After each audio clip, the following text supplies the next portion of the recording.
Hey guys, I'm going to be putting together a new doll, so I thought I'd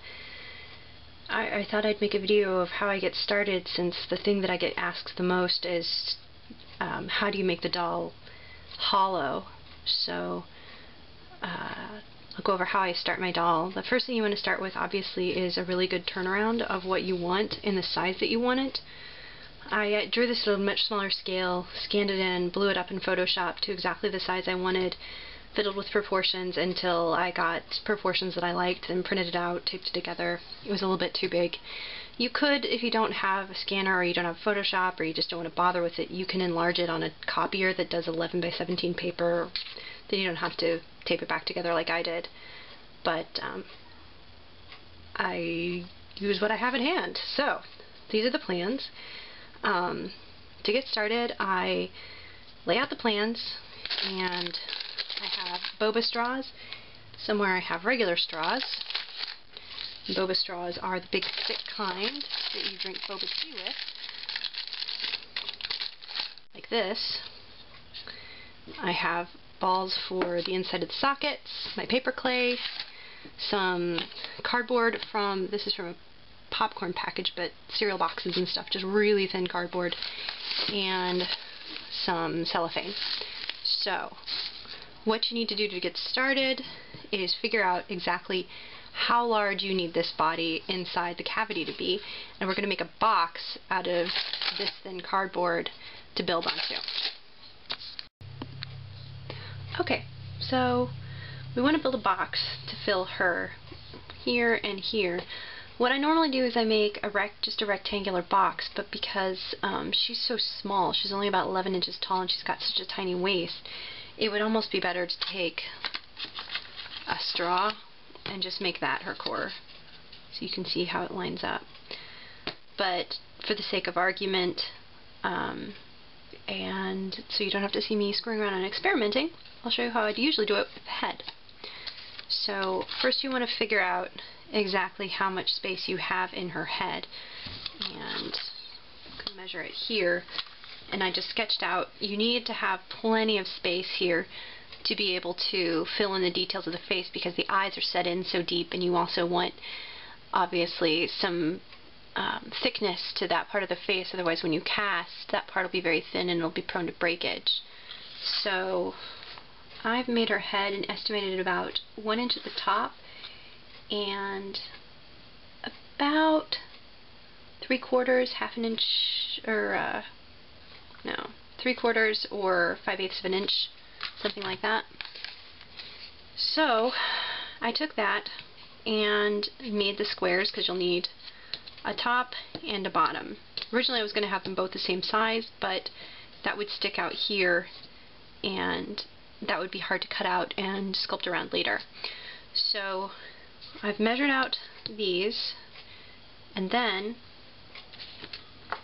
this is the side piece that'll connect. You'll want to cut out one top and one bottom, and then 4 side pieces, and then glue them together. So since these are going to be fairly simple, I'm just going to cut them out with a pair of scissors, since we're using really thin cardboard.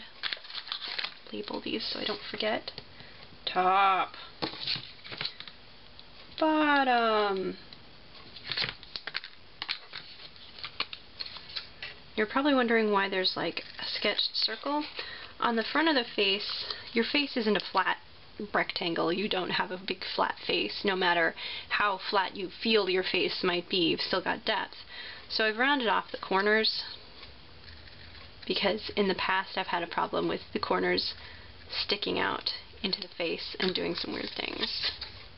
That obviously changes the shape that we need for the side pieces. And since I'm not that great at math, I'm honestly not sure exactly if I need more or less, but we'll see. This part is not rocket science. Don't worry about being exact. All it has to do is work. It doesn't need to look good. It doesn't need to be amazing. It just needs to work. And then cut out these.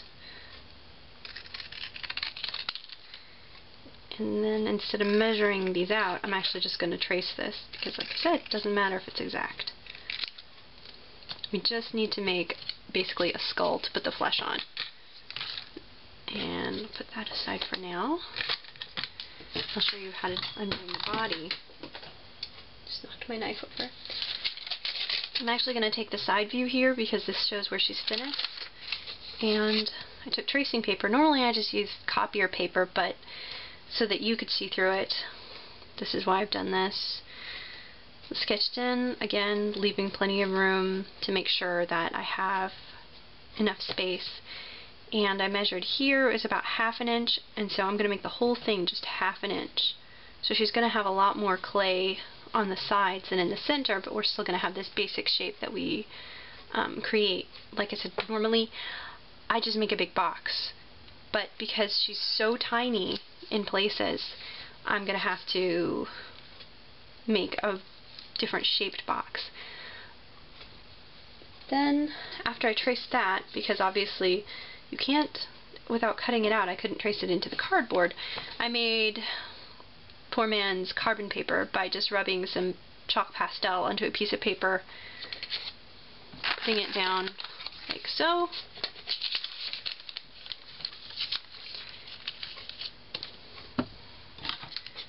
And then pressing firmly to get the shape. And you get the copy that you want, which I have here. Then you want to measure it, again like I have here, and I've written down the measurements. And these strip sides are just going to be sides, so they aren't going to have any width. You could, but that'd be getting a little more complicated than I really want to get for something that is just her body cavity. It doesn't need to be hard. Later on, when the paper clay hardens, you'll probably just take a pair of pliers and rip this all out anyway. That's why you want this absorbent side. You can probably use it as the inside. It'll stick better to the paper clay, but if you use this side, once it's baked, it'll peel out easier. It depends on what you want to do. They're all paper products, so it very easily can be scooped out with something like this. This is another reason why I like to use paper clay. You could use this method for Super Sculpey as well, and it'll probably peel out even easier. You're just going to have a little bit of a hot glue mess inside, because we're going to hot glue all this together with our handy and very, very dirty hot glue guns. Alright, I'm going to cut stuff out. Oh, one more thing. I have straws, and straws are, obviously, they're very, very slick. It's hard for the paper clay to stick onto there, kind of as a headache, so what you can do is you can wrap the straw in tape to make it adhere better. I like to use floral tape because it's really just paper with wax on it. It's not really an honest-to-God tape. And once it's dry, after the paper clay is dry, it usually just pulls right off, and so does the straw, because you'll want to pull the straw out. But I'm out of floral tape at the moment, so I just use painter's tape just to show you how you'd wrap it down there. And see, there's between here and here, there's a little bit of a ridge, and that helps the paper clay to adhere on. Kind of like, well, I'm not sure what exactly is a good analogy for that, but it works. Okay, so I've got these partially done, and there's the head. I actually made these a little too tall, so I had to squash them down, cut them up, and show you how I glue it. Just go along the edge, very haphazardly, just so you get it glued. And if you can pick the damn thing up, and just kind of stick it on there in a position it should be in. Obviously it doesn't really fit, and that doesn't matter, because all it is just a skull, and unlike your skull, this skull does not need to be particularly complex. Alright, now I need to put this on, and that's going to bend a little bit, so I actually need an X-Acto knife, which has disappeared. So I'm just going to use a pair of scissors. And I'm going to score this, again, haphazardly, because that's how I do damn near everything. Which is probably why I cut my finger and had to go to the emergency room before Christmas. Yay! Now it's a little more willing to take the shape we want. Try it on, make sure it's not too small. Too big is fine, too small is bad.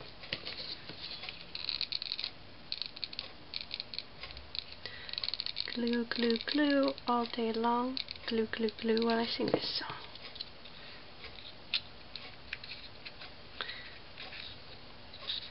There we go. That is her brain case. That is where, if she had a brain, it would be. You can see how it butts up against the eyes there, and should have plenty of space. Probably run into some problems there, depending on how low I set this in. But trim it up a bit. That's the hollow head. This is how the body turned out. Now obviously she needs a neck, so we're going to use a straw for that. Cut it at an angle, figure out about where I want it. Probably cut it at a bit more of an angle.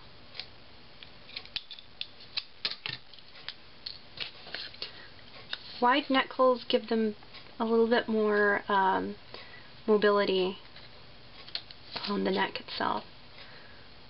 So I always tend to give them a little bit more of a neck hole.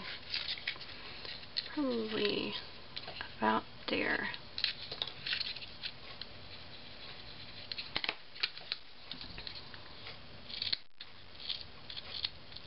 You can see this is kind of like how they put together like a violin, if you want to think of it that way.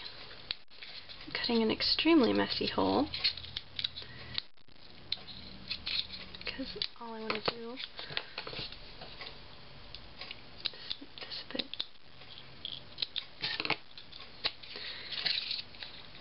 Shove that sucker in there. And there we go. Then I'm going to put a bunch of hot glue there.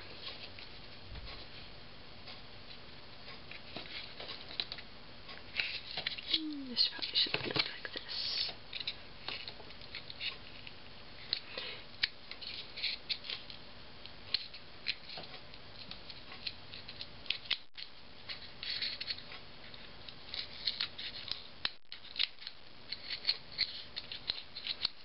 If you make too much of a mess of this, you can always bind it with some tape. Like I said, I'm not terribly worried about this. I'm going to make a note myself about what angle that needs to be.